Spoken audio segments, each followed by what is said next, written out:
Hello everybody, this is John Buck, back with another array signal processing video. In this video we're going to continue our discussion of plane waves and uniform line arrays in the time domain. This video assumes you've already seen the part one of this discussion, which is the conceptual overview.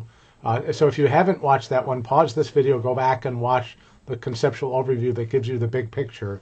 And then this video, we're going to get into the details of working out the exact time delays and how they depend on the angle of propagation for the plane wave arriving at the line array. Okay, so let's switch over to the whiteboard and we'll get into the detailed mathematics. So building on but generalizing the idea we had in the conceptual overview, we're assuming we have a uniform line array or uniform linear array, often abbreviated ULE, that's aligned on the vertical axis, the z-axis here. We're going to assume in this class that we have generally n sensors and that n is an odd number. It doesn't have to be an odd number, but a lot of the math simplifies in some ways that lets us focus on the concepts if we assume there is a sensor at the center of the array. And so having an odd number of sensors lets us assume that we can align the array up so that the middle of the array is at z equals 0 and gives us some good symmetry properties that makes us easier to understand some things. After you understand all this, you can go back and think, well, how would that be different for an even length array? It all works out in the end just fine. It's just a little more bookkeeping that can be a distraction when you're trying to learn the concepts for the first time. So we index our sensors going from n equals 0 at the bottom to n equals n minus 1 at the top, zero-based counting, to be consistent with the Van Trees textbook.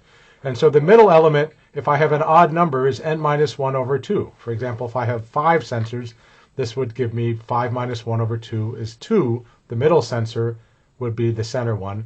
And we often, it'd be handy to abbreviate that as capital N sub C, where the C means center. Right? We assume that each pair of sensors are the same, that spacing between each pair of sensors is the same between adjacent sensors is d, right? And so that this is where the word uniform comes from, right? Line array means it is aligned with in a line along the z-axis, and uniform means the spacing from sensor to sensor is a constant d. And so another important idea about any array is what's its aperture. We'll see that's an important property of the array in determining some of the ways it performs. So the aperture for this case, for an n sensor array, will be n minus 1 times d, the total distance from the bottom element, the n equals 0 element, that's at minus ncd. And the top element is when z equals plus ncd. If I took the difference between them, I'd end up with n minus 1 times d. Right? So the aperture is another important property. So now let's think about what happens when I have this uniform array and a plane wave comes in at a certain angle theta. So I'm going to move to a new page and move some of the text away and give us room to draw on this. So imagine we have a plane wave propagating in a direction k, which forms an angle theta with the positive z-axis. So the red arrow, again, is our propagation direction. And the blue line represents the wavefront just as it hits the z equals 0 sensor. And again, theta is the angle that this propagation direction makes as it's coming in relative to the positive z-axis. And again, in this class, though, we focus on passive sensing, so we're looking at incoming plane waves on omnidirectional sensors. All the same type of math can be used if you're thinking about arrays of transmitters and you're trying to form beams to transmit rather than listen with by exciting different sensors with different amplitudes and time delays. So there is a very direct dual version for transmitting signals at a given direction versus others that follows all the same math. You just sort of have to flip things around for outgoing rather than incoming plane waves. And we won't go into that here. Again, to keep things simple, we'll focus on passive sensing of incoming plane waves. But I do want you to understand that what you're learning here can be applied to transmitting with arrays of sensors as well. So once we have this wavefront, we're thinking, well, what we want to know is how long is the time delay to get from this sensor to the next one. And so if we drew another copy of the wavefront just hitting the sensor at z equal minus d, right, then the extra propagation distance from here to here would be this little white line, right? And that we're saying that's the extra distance it will travel. If I know the difference between these is d, right? Along the axis, this is d, so I can use some basic trig to say that x equals d cos theta. So, we can think about that for a minute, make sure it behaves reasonably. Oh, actually, let's take it one step further, because what we're really interested in is the time delay associated with theta. So we say, well, if x is the distance, we would divide that by c, the propagation speed, to get a time delay. Okay, so we'd say it's x over c, which gives us, if we substitute in, d cos theta over c. And another notation we'll use a lot in this class, I should mention, we're writing it as tau of theta to remind us that that time delay from sensor to sensor is a function of the angle the signal's arriving from, right? And so let me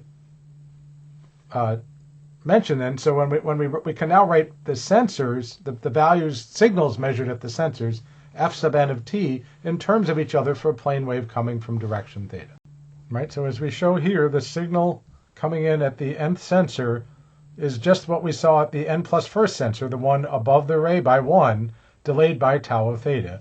Or more generally, if we let f of t, the sort of reference waveform, be the signal observed at the center sensor, or f of sub nc, right, just for convenience to say the center element, and we call that center element the phase center, and we'll see more why as we go on, but it will often be that we'll reference everything in the array to the middle sensor. We can then say any sensor then is shifted based on its index by some multiple of tau sub d, right? So it's t minus n minus nc d cos theta.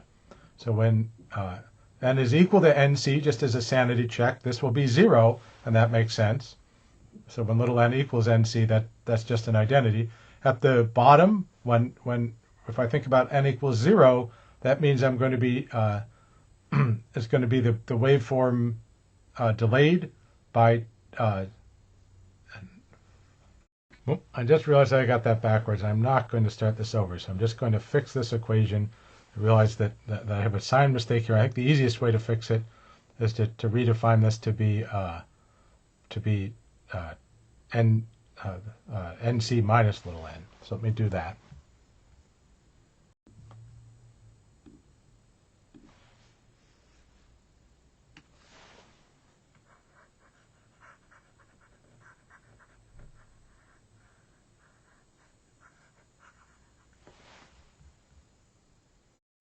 Okay, so now when this works the right way, when n is 0, the bottom sensor is a delayed version of what went through the phase center. So for little n equals 0, I get something that's delayed by the sensor. And as another good asymptotic check, thinking about, we'll do this often in arrays, what happens when theta equals 0, when theta equals pi, or 180 if you prefer in degrees, and what happens at 90.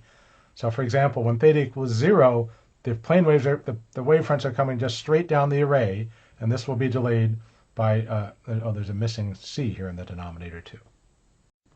Right, so in time it'll be d over c when theta is 0 and cosine is 1. And so what ends up down here will be delayed relative to the phase center. And conversely, if I say capital N equals n, then nc minus capital N turns out to be minus nc, which means it's an advance, and that the waveform seen up here at the top sensor was the same one at the center sensor, but earlier in time. As theta swings around to be 180, the wavefront's going the other way along the array, right? And the delay is just all flip signs, so that the bottom sensor is advanced relative to the center phase and the top one. Some other notation we'll use, like in the book, we'll have a tau sub n, that's the delay relative to the phase center, the delay of the nth sensor relative to the phase center. So let me slide the page up just a little to make room for that. So then we can rewrite the equation above more simply with this delayed tau sub n of theta, again always reminding us it's a function of. Okay, so it makes it much more compact to say the signal at the nth sensor is f, which when there's no subscript means the center sensor. That will be our reference for the propagating waveform. That's just been delayed by the tau sub n given by this formula here, which is the center sensor, which is n minus 1 over 2, minus little n d cos theta over c. Another abbreviation we'll use is we'll define u to be what we call the directional cosine, cos theta. So we'll often find it very convenient as we emphasize the analogies to DSP, time domain DSP, to instead of think about angle, think about u equal cos theta. Right? So we can write this more compactly here, where again, u is cos theta is what we call the directional cosine.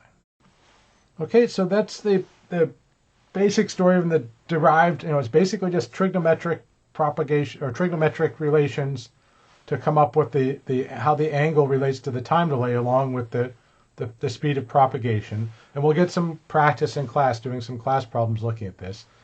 So I'm going to wrap up this video here, I guess, by reminding you again so that these delays are what determines, like the cartoon I show you in the conceptual picture. Right, going back to the part 1 video, the delay that determines how this red line sort of is sloping down is this d cos theta over c. So for a given theta, it changes the slope of this red line, if you like.